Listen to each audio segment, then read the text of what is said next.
Ready na po si Nanay Lorna. Hinihintay niya talaga ako. Ayan, Nanay Lorna. Galing kami sa bookstore. Ayan, si Ninita. Nagsusulat na din. Kasi nga si Nanay Lorna, ito po, di ba, ito po yung natapos namin. Ayan. Binilan po natin si Nanay Lorna ng writing. Ayan, Nanay Lorna. Ayan, hakbang po sa pagsusulat. Ha?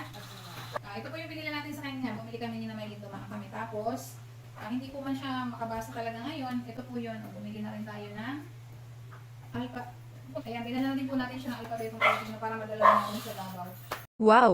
Nanay Lorna suportado ng Tres Marias, gustong matutong magsulat at magbasa. Ang sipag ni Nanay Lorna.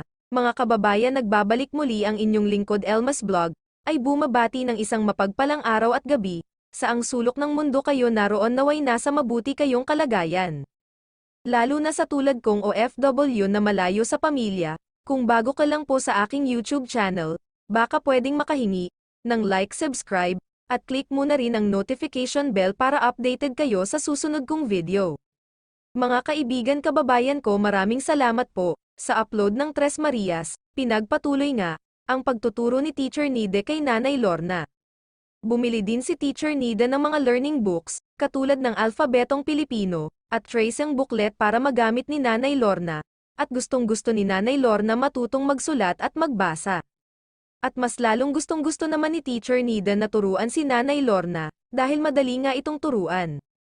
Kaya natutuwa si Teacher Nida sa kanya, at may sinabi pa si Teacher Nida, na gusto niyang makarating sa lugar nila Nanay Lorna.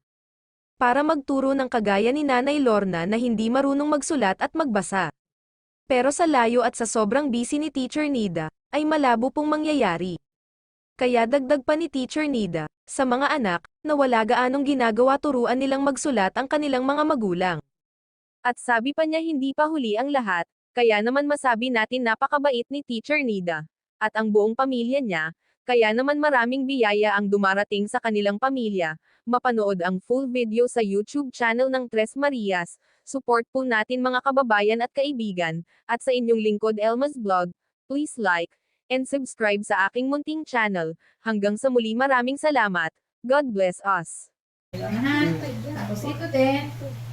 Pag-anon, Islam. Ito sabi ko sa'yo pakaliwa. Ito pakanan. Ito korba.